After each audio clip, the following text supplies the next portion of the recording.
Hello YouTube! There's currently a tag going around interwebs that I haven't actually been tagged to do, but which I like the sound of, so I'm going to tag myself and do it anyway for the lulz. The tag involves pet peeves, those little petulant annoyances that you know are pathetic and petty, but which you let get on your tits anyway. Now, most of mine actually involves sitting in the cinema or sitting watching a movie or a piece of theatre or something.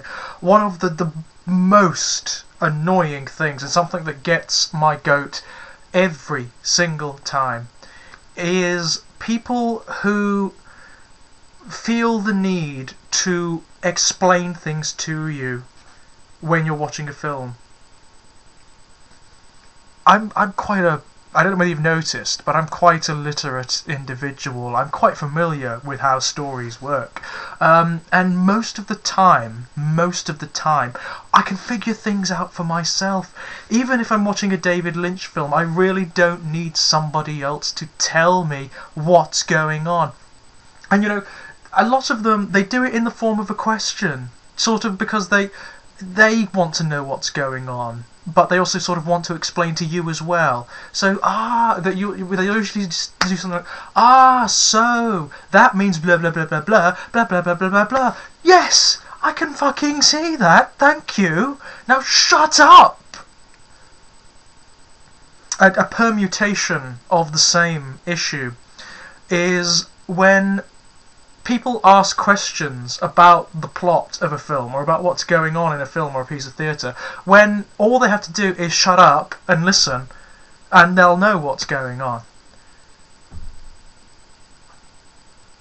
I find that very, very annoying. Which is why I always go to the theatre or the cinema armed.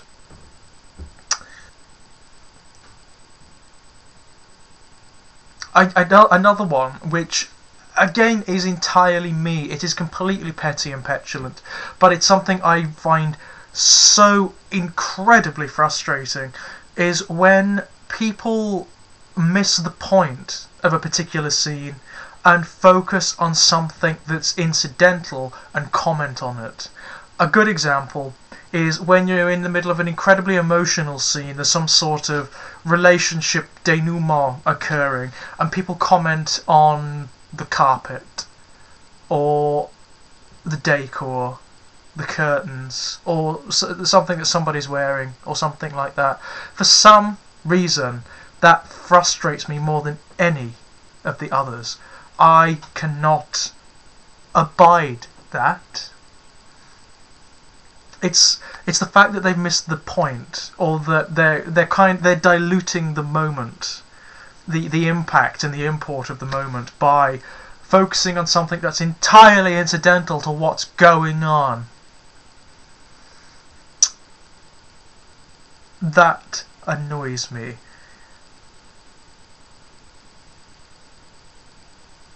But you know, I think one of the things that annoys me most of all, and this is not related to cinema or anything like that, this is related to humanity and human interactions, the thing that frustrates me more than anything is banality. I hate banality. I hate conversations about the weather. I hate conversations about the price of baked beans at Morrison's. I hate conversations about the conduct of bus drivers, and so on and so forth. The way I see it is, if you want to talk to me, then talk to me about something. Otherwise, don't bother. Save my time, save your breath. Because I won't be listening. You can guarantee that. I've developed a skill from travelling on public transport primarily, whereby I will tune out. I'll go. Something in my mind will glaze, a fuse will blow, and my mind will be elsewhere. It will be focusing on something interesting and engaging, whilst whoever the other person is blah blah blah blah blahs about bugger all. Usually some ailment that they have or something like that, which I couldn't give two shits about.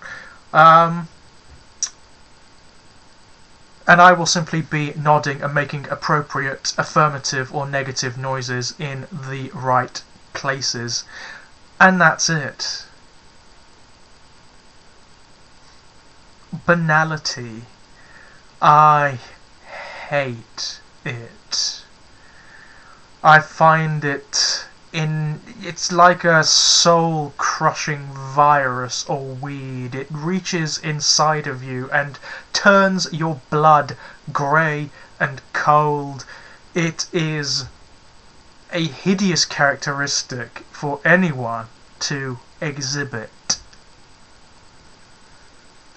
Especially since it tends to come in that very world-weary tone where people can't even be bothered to lend any inflection to their own words. There is, insofar as I'm concerned, a certain artistry to conversation, and people on the bus in particular, and at bus stops or in supermarket queues, lack it. They are uniquely uninspired in this regard, which is why I will endeavour not to talk to people on the bus. A good tactic is to find a copy of the Watchtower somewhere, which is the Jehovah's Witness magazine, and display it prominently somewhere about one's person. Then no one will speak to you. No one will want to. Yes, give me the psychopath. Give me the raving lunatic. Anyone, really. Anyone, as long as they're interesting. I think one of the best conversations I ever had on the bus was with a lady, just an immense mountain of a woman, who started off our conversation without even hello, but giving me a blow-by-blow account of how she'd recently helped her pregnant sow give birth to its litter. You see, that's interesting. That's fantastically interesting. Because it's gross, and it involves fluids and pain and animals and things. It's far more engaging than conversations about how, oh, I'm going in for me op later this week. Oh, it's my third one this year, you know. Or, oh, I went down to Morrison's the other day to do me shopping, you know. Oh, I was in the canned goods aisle, and I picked up some baked beans, you know, Branston's, not Heinz. He won't eat Heinz for some reason. Don't know why that. He says they taste different. And you know, they've gone up by 3p. They've gone up by 3p. Fuck off. Please, God, there must be at this point, my mind will be spiralling around some concept like the sheer impossibility of conscious being, or the fact that we are matter that has evolved to a state of sentience and is basically informing the universe of what it is. We are the universe speaking to itself, and all of this nonsense. This is what will be going through my mind, and this person will be rambling about the price of baked beans, and it will be of incredible import to them. I don't care.